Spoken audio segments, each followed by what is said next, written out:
Good morning, dear children. Welcome to today's interactive class. Today we are going to discuss about common heritage and importance of historical monuments. In previous classes, we discussed about different languages of India, different paintings of India, dance forms, music, and dresses worn by people of India staying in different parts of India. In many ways, all the things are much different from each other, but they share many similarities also. When people move from one place to another or one part of country to another part of the country, they carry their earlier culture and at the same time they absorb the culture of their new place. This way we can find many similarities. When we share common past, common history, common ancestors actually, so we find many similarities. The basic idea of the things is same. We discuss different painting. Most of them they are based on the gods and the goddesses, means the belief of the people. That is the similarity. The festivals, the food, the dances, they are much different from each other, but still they all make India a unique place. India is diverse, means different traditions, different dance forms, different art forms, different dresses in different part of India, but still India stays united, and that is the unity in diversity. It's the India which is culturally very rich. Different languages are spoken, but at times we move to different parts of country, we can understand at least a bit, isn't it? Many languages are spoken in India, we know. Now we talk about second part of the chapter about the monuments, historical monuments. India is an ancient country. It's one of the earliest civilization, and still we are in India and we are proud of all the things that happened in past. In India, different kings, different kingdoms, they have ruled over the years. During each era, during each time period of kings, of early man, of the civilization, different buildings were made, and still we can see those buildings. Those heritage buildings are the monuments. A monument is a structure that was created to commemorate a person or an event.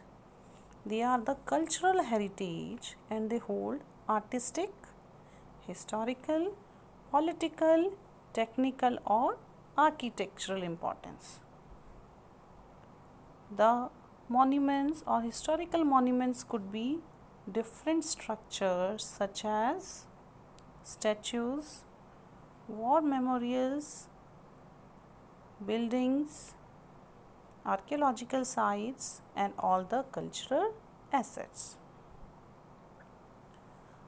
The monuments include the buildings which were made in previous time, in the olden time, like forts, temples, churches, pillars, palaces, schools, colleges or university, wells and especially the step wells of India, bridges, and even the whole town or the entire towns are considered as monuments because they hold their place in the history and they have their importance in form of being the cultural asset or being the architectural marvel of that time.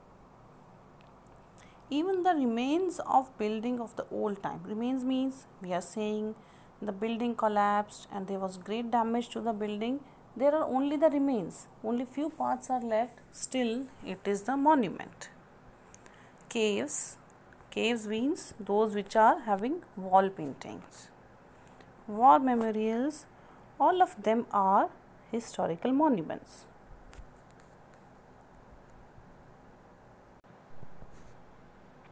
Here in the picture you can see different monuments of India. You must have visited to some of them. You have seen some of them in the pictures. We'll be discussing them one by one in our upcoming classes. Now today we are going to talk about importance of monuments. What make these buildings special? They are just buildings? No, they are something more than a building. What make them special is their importance. The monuments or the buildings we see, we have visited, they were constructed in different time period. Means they are not everything belongs to 10,000 years old civilization. Not everything is not as new as 200 years old. Means they belong to different era, different time period, and they were made by different rulers or the different kings. They are important to us as they reflect the social and economical condition of the period they belong to. Like we say, we found paintings of a particular time period. They were studied with precious stones. They were studied with gemstones. Means at that time India was actually so rich. We could find the painting which have gold plating on them. That means it's true that India was called that gold, it was all there. That means they are representing the social and economic condition of that period. They are valuable sources of information on craft, art and culture of past. When we see any monument, we see a different kind of making. Some are carved out of stone, some are carved out of a single rock, some are made up of marble, some are made up of red stone. They show art and craft of that time period. Some of them depict that floral painting, some have the paintings which describes life of Buddha, life of Jain saints. That means they show culture of that time. They also reflect the architecture. Different buildings are made in different way.